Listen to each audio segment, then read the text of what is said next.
Hey class, welcome to our second week of school. I know that some of you got confused as to what is happening with our first 3 weeks of classes, but like I sent on the welcome letter and like it says on the syllabus, we are not meeting the first 3 weeks of school.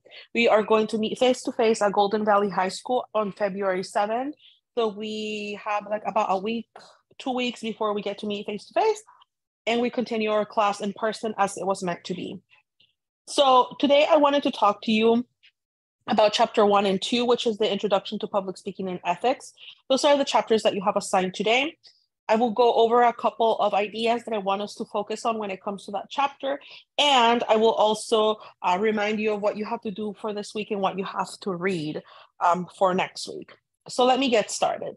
So one of the things that we need to learn when it comes to public speaking is just understanding how communication works. So for chapter 1, we are going to define what public speaking is, and we're also going to talk about the different parts of the transactional model of communication, which is the model of communication that the majority of scholars agree that is the best one.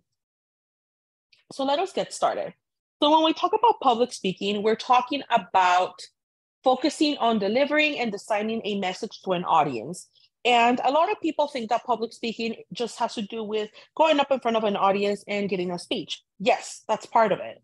The delivery is absolutely a big part of it, but also the preparation and the time that it takes to put research together and just getting to know your audience is part of the process. That's why public speaking is not only delivering, but it's also designing the message for your audience. So in this class, we are going to be working on audience analysis, who the audience is, what does the audience like, what are some beliefs, attitudes, issues that they have that are pre-existing before they come into our class and listen to our speech. Now that I explained to you what public speaking is, let's talk about the different models of communication. Like I mentioned to you before we actually start getting into speeches, we have to understand how communication actually works. So initially, when scholars were looking at communication studies, they were trying to analyze how the process worked. And the way that they came up with this process is kind of like in a linear manner, basically saying that, it happens, it has 3 parts, like you see here, the sender, the channel, and the receiver. And that basically it happens in a linear manner. For example, I'm having a conversation with my friend. I tell my friend, hey, I want to go and grab a coffee. And my friend listens. That's kind of how they expect the conversation for it to go. However, there's one big thing missing in this model, and that's one of the main reasons why we no longer accept this model as the main model of communication. And the main thing that it's missing is the fact that communication is not that cut and dry, it's not that neat, it does not happen in a linear manner. Communication happens more in like a two-way manner. While I am communicating to you and sending you a message, you through your nonverbal communication are communicating with me and responding. So this whole one-way linear process is not really how communication works.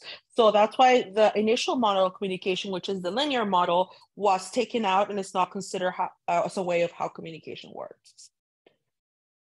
Then we build on to another model of communication, which is the transactional model. The transactional model of communication is the one that we use nowadays to explain how communication works. And as you can see in the image that I have here in the slides, it works a whole lot better because the transactional model kind of goes into this circular pattern, as you can see here, meaning that we're constantly communicating with one another and we're creating meaning as we are speaking and communicating with one another. So this model has multiple parts. It has the sender and the receiver. And as you can see in this diagram, you are both being a sender and a receiver at the same time. So as opposed to the linear model where it says that you kind of like take turns on being sender and the receiver, this one says you're both things at the same time. There's also the message, which is basically the information that you're sending. And as you can see, it has 2 arrows, signaling that it kind of goes back and forth. It goes both ways. The channel is the medium through which you send the message. Right now, the channel through which I'm sending you the message is obviously the internet and Zoom. When we are face-to-face, the channels that I'm using as air channels, my voice, and all of that. And when we think about the field of experience over here, that has to do with the context of a conversation. So for example, to some of us, talking to a significant other in like a super baby, obnoxious voice might be a little bit weird and we might not understand how that works. But to other people, because that's the context of their relationship, it might seem completely normal and even just the way that they communicate with one another. So your context and the way that you interpret different things changes with the different contexts. The next part of the model of communication that I want us to focus on is the idea of noise. Noise is anything that gets in the way from you receiving the message the way that it was intended. So for example, if you are texting your friend and you say, we need to talk, and your intention to say that is like, okay, I got some like real good gossip, right? But the other person interprets it as like, oh, we need to talk, I'm in trouble. As you can see, there was some type of noise in the way that the message was not interpreted the way that you intended. So hopefully after we went over these 2 points, you have a better idea of how communication works and how the model of communication works in itself. And hopefully it starts making a lot more sense that communication, when we're delivering speeches, it's more than me just standing up there and just coming up with a speech. It's about that interaction with the audience. It's about the audience's feedback and us creating meaning together. The next thing that I wanted to focus on today is just give you a run through ethics, and basically just give you an idea of what ethics is and how this plays out as a speaker. So one of the main things that I wanted to start with is that Aristotle, one of the main philosophers in communication studies, came up with this idea of the rhetorical proofs. Now, often we have heard of the rhetorical proofs, even if we don't recognize the name, we have probably heard them sometime, right? When I talk about rhetorical proofs, I'm talking about ethos, which is credibility, logos, which is reasoning, and pathos, which is the emotional appeal. Aristotle believed that if you had logos, ethos, and pathos all together in a speech, that your speech will be strong and well put together. But he believed that the most important aspect of the rhetorical proofs were ethics. And because ethics is the most important thing, that's why we have an entire chapter focused on that. What he means by ethics is like the goodwill, the competence, and the preparedness of the speaker before they stand up in front of the audience. If I don't find you believable, then why should I listen to you? If you don't have any qualifications that make you an expert, then why are you speaking to me, right? And that's how ethics becomes a big deal in communication studies.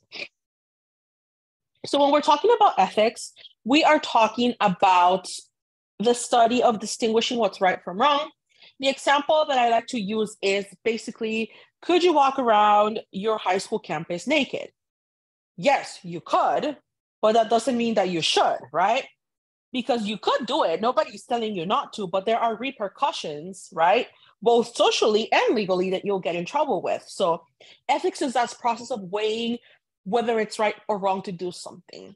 But when we're specifically talking about it when it comes to public speaking, it has to do with the credibility, the knowledge, the expertise that you have that qualifies you to speak. You want to make sure that you are, through every step of the way when it comes to your speeches, you are considering who your audience is through every step of the way. Think of what are they interested in? What kind of information can I come up with to appeal to my audience? Is this information presented in the right light? Are these statistics or these facts or this source that I'm using, is it something that's reliable so that the audience can trust what I'm saying?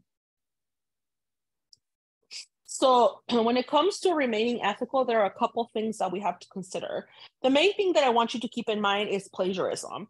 Plagiarism, as we probably have heard before in our high school classes, is taking somebody else's work and putting it as our own without giving credit to the main source.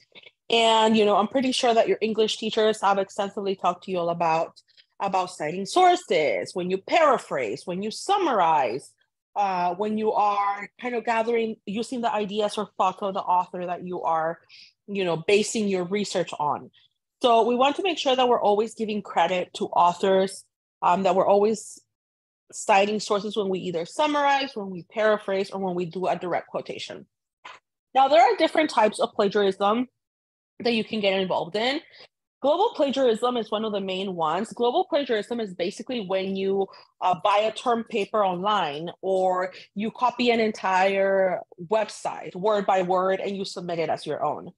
That's basically taking an entire source and just putting your name on it and submitting it as your own.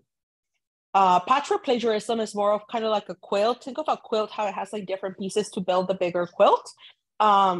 Patchwork plagiarism is the same way. You take bits and pieces from different sources, you put it together and put your name on it to create a source that's your own, quote unquote. That's not something that you should be, that we should be doing. Another type of plagiarism that's not listed here is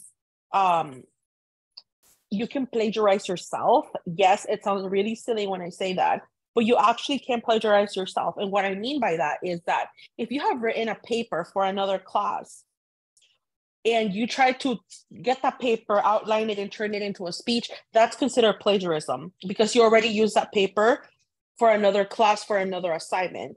So a lot of students often ask me, Professor Menjivar, how can I use this amazing work that I did a few years ago for a speech without plagiarizing myself?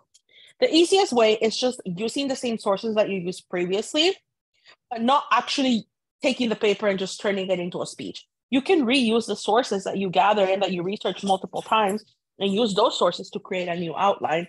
You just can't take the actual paper that you did and just put bullet points on it and make it an outline. That will be plagiarism. So with that being said, those are the main things that I wanted to discuss with you when it came to chapter 1 and 2. This week, you do have a quiz and you have a discussion post that is due by Friday, January 27th at 11:59 p.m. Do not miss your deadlines.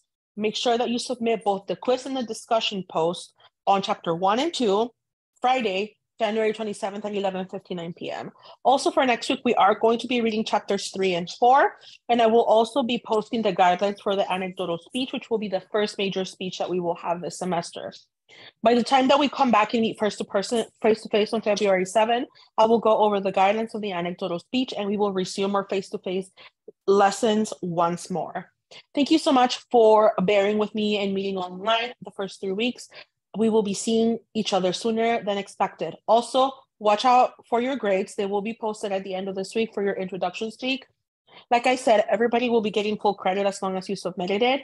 The main thing is that you check out that feedback that I give you. I'm going to be observing your body language and your delivery aspect when it comes to your speeches. And I will be providing you feedback as to what are some things that you did well and what are some areas that we want to keep an eye on for the rest of the semester so that we can work on those to become better speakers. With that being said, I hope you all have a great week and I will see you all in 2 weeks.